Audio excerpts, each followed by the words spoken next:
do it. All right, Rafa Campos, welcome back, defending champion of the Butterfield Bermuda Championship. Here with an addition to the family it was all happening a year ago, wasn't it? It's all thanks to her that we're here right now talking to you guys. Really excited to be here back in Bermuda, playing the Butterfield Bermuda Championship. Obviously, it was a life-changing moment for me and my family, and celebrating here this week with us is my mom, dad, my daughter. She turned 1 yesterday. Yeah, you can talk to that. Happy birthday.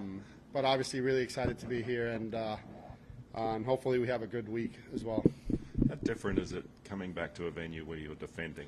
What's different about it? Man, it's funny because I feel more comfortable. It's something I've always wanted to feel, to see how it feels like to become to be a defending champion. And hey, excuse me. and honestly, I feel really good. Feels different. It's not been a good year so far.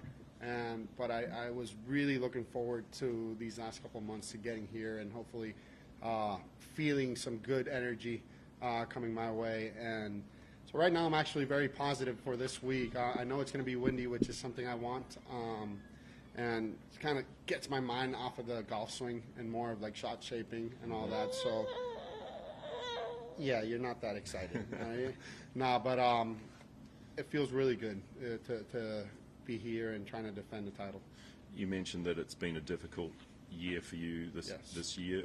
What sort of led to that? What have been the issues for you mostly? You know, I was very fortunate after the win last year that I knew I had job security for 2 years, and that year I honestly was not playing good golf. And my caddy and I, we made a call. We wanted to make changes. We wanted to change coaches, change our whole routine, and we know it takes some time. You know, normally when you make a change, you know, a good 4, 5, 6 months. But I started getting really frustrated. You know, I was not seeing the positive changes, and it seemed to be getting worse and worse every single time. And yeah, that's the whole reason. I mean, I got no excuses. No excuses. I made some calls and turned out to not be the correct ones. You know, and right now I'm working with Boyd Summerhays and a couple other guys mentally as well that we're trying to figure out a way to get back to just play golf and not really focus so much on our swing. But yeah, this year, I thought last year was bad. This year was even worse, you know, but it is what it is. I made a call. It didn't work out, but fortunately we still have a job for next year, and hopefully next year will be very, very different. It's funny. Do you believe in karma a little bit? I mean, coming in here last year, you'd missed 13 cuts and 15 prior starts. Doesn't look that different right now. This year it's really similar, 10 and 12. But like, is there a different feeling, or is it kind of similar? I still am. Last year I was very depressed. You know, I won't lie, I was extremely depressed with the game, and I do feel the same way with the game right now. Apart from golf, my life is really good right now with my family and all that, so I kind of lean back on those feelings. But when I'm talking about golf, I do feel equally lost, you know, and like I said, I was really looking forward to coming here, hopefully getting that little click, different energy, different vibe, remembering the good times, the good things that happened last year. So I'm just hoping this week, doesn't matter what happens. Obviously, I want to win. I really want to defend the title, but I'm hoping I can get away with this week with some positives. You're just trying to hopefully enjoy a little bit more, no matter the result, and just keep working on it. You know, it was a very, very tough year work-wise for me. I know results were horrific, but I also put in a lot more time than I normally do. And sometimes I sat down with my wife and all that, seeing if the whole process I've been doing is the right one. I used to not really practice as much. I used to really enjoy the game of golf.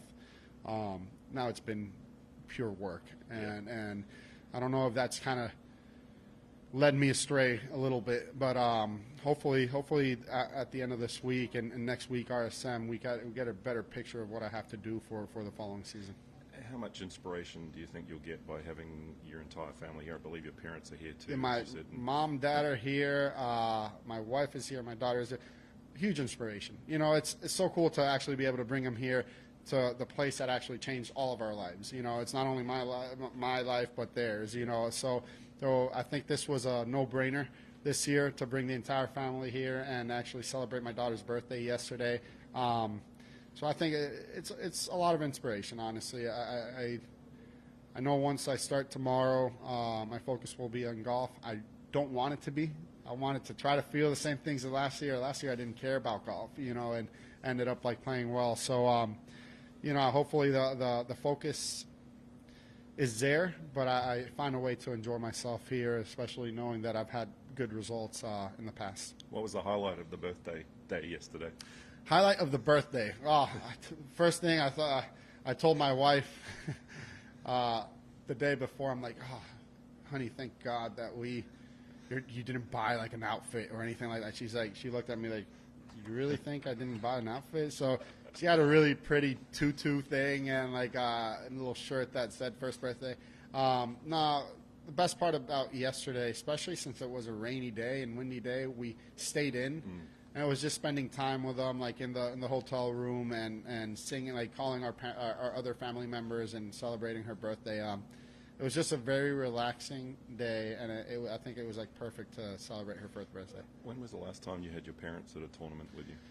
Last time I had my Masters, the Masters. That's a tournament I did not want anybody to miss. It was April last time, so it's nice to see them back at it again, and hopefully next year we're already trying to plan out a few extra tournaments so we can all enjoy as a family. But yeah, so it's been a good 5 months or so. The Masters was a benefit from winning this event. Correct. What was that week like for you? Extremely memorable. I still talk to everybody when they ask how was the Masters.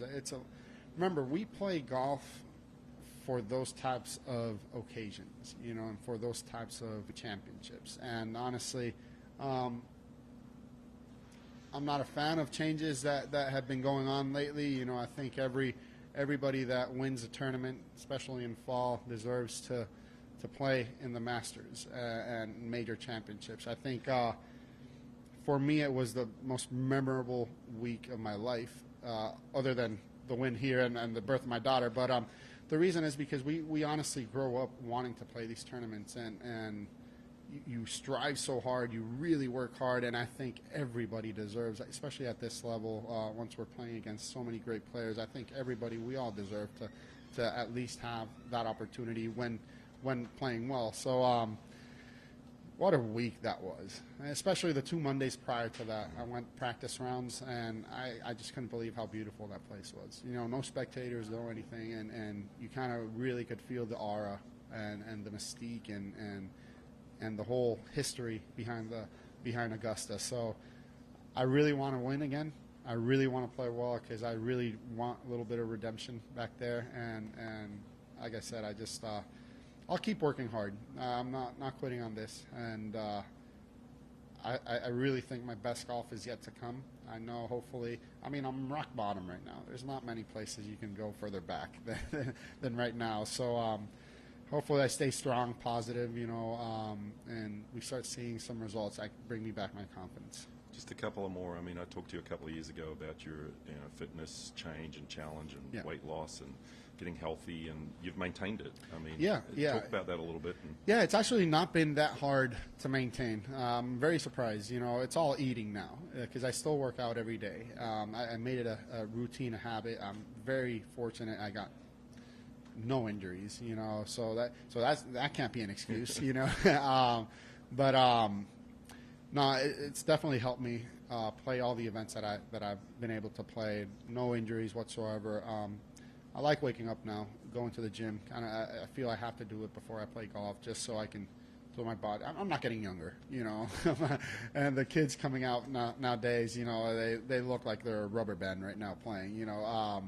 But yeah, no, I'll keep doing this, and I'm happy. I'm kind of wavering around the same weight. It's a good segue, actually, talking about kids. You're paired first two days with Michael Brennan, who just won in Utah a couple of weeks ago, changed his life, kind of like you changed yours. But have you met him? Have you played with him before? And what did you think? So about I have that not victory? met him. We were on the bus, on the charter bus, going back from Cabo to the airport, and spoke to him pretty much a good 20 minutes or so. Seems like an unbelievable kid. I was really impressed with his golf swing. I told my caddy today, I'm like, man, you know what? I'm really looking forward to playing with Michael. Obviously, I'm playing with Sahith as well. I mean, love that guy. So it's a great pairing, honestly, and I do want to see Michael hitting balls because his swing is made for this type of place. You know, short swing, was able to hit really low drivers in Utah, and but the talk that we had, those 20 minutes, seems like a great guy, and I know he's going to have a wonderful future here. Last year's a blur, right? Sometimes, like, looking back on it, it's been like a memory, a shot, a conversation, something from last year that's come back to you here, being here the last couple of days? Yeah, the last putt.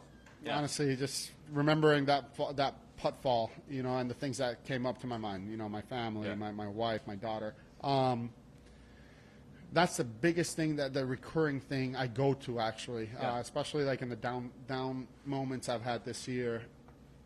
I kind of still have like 3 or 4 videos of some shots, like the second shot on the par 5 on 7 on the last day, the chip on the last hole. I still have those videos. I keep looking at them, like just reminding me that, hey, anything can happen in this game. You know, just keep trying to put yourself there in those positions. Just keep trying to hit the ball forward.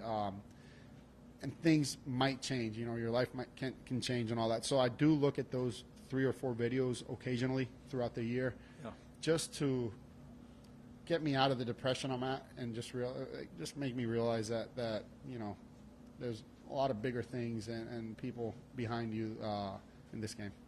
Perfect. Where do you keep the trophy from this Oh, event? it The is distinctive Bermuda Triangle. Okay, it is literally, I have a room behind my actual bedroom with all the tournament I won in Abaco, Bermuda, and it is sitting literally right underneath all the plaques that we get from the scorecards after you win. So it's in my trophy room. It's not many trophies, you know. There's a lot of empty space around, you know, but hopefully we can fill them out. But it's definitely in the right place in the house for me to always remember. Awesome. Thanks, Rafa. Have a great week. Thank you. Thanks, guys. You guys want to